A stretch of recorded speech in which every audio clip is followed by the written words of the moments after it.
రేవంత్ సర్కార్కి ఒకే రోజు 2 అంశాల్లో సుప్రీంకోర్టులో ఒక రకమైనటువంటి షాకింగ్ పరిణామాలు.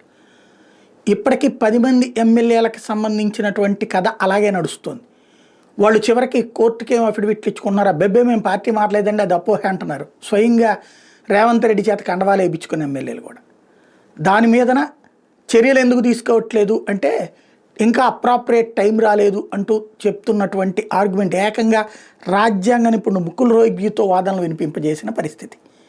సుప్రీంకోర్టు నిలదీసిన పరిస్థితి ఏంటిది అని ఇవాళ కోర్టులో మళ్ళీ ఫైనల్గా టోటల్గా ఇరుపక్షాల వాదనలు, అటు స్పీకర్ వాదనలు అయిపోయినాయి, ప్రభుత్వ వాదనలు అయిపోయినాయి, ఆ ఎమ్మెల్యేల వాదనలు అయిపోయినాయి, ప్రతిపక్షమైనటువంటి బీఆర్ఎస్ వాదనలు అయిపోయినాయి. తీర్పు రిజర్వ్ అయింది. ఈ సందర్భంగా చేసిన కామెంట్స్ రేవంత్ సర్కార్కి ఒక చెంపపెట్టు లాంటి. నెంబర్ 2, హెచ్సియు దగ్గర ఉన్నటువంటి భూముల వివాదం. అందులో దాదాపు 10 రకాలైన వన్యప్రాణులు ఉన్నాయి. అదే సందర్భంలో అది అడవిలాగానే ఉంది.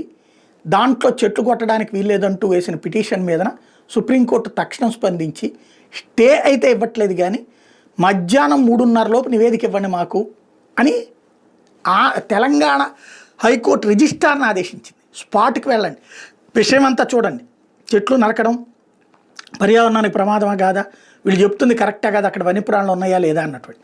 ఎందుకంటే కొన్ని వీడియోలు సోషల్ మీడియాలో వైరల్ అవుతున్నాయి. సరే, వీళ్ళు ఆర్టిఫిషియల్ ఇంటెలిజెన్స్తో క్రియేట్ చేసింది పక్కన పెట్టండి. ఈ జంకలు ఇట్లాంటివి వచ్చేసి ఆ చుట్టుపక్కల ఉన్నటువంటి ఇళ్ళ దగ్గరికి వెళ్ళి మంచినీళ్ళు అడుగుతున్నటువంటి పరిస్థితి.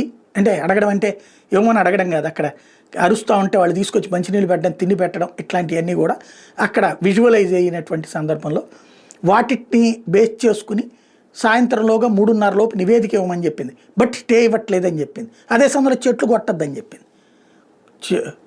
హైకోర్టు విచారణ మీద స్టే ఇవ్వకుండా చెట్లు కొట్టడం మీదన మధ్యాహ్నం దాకా చేయొద్దని స్టే విధిస్తూ వీళ్ళని అడిగింది. ఈ రెండు కూడా ఓ రకంగా ఇబ్బందికరమైన పరిణామమే.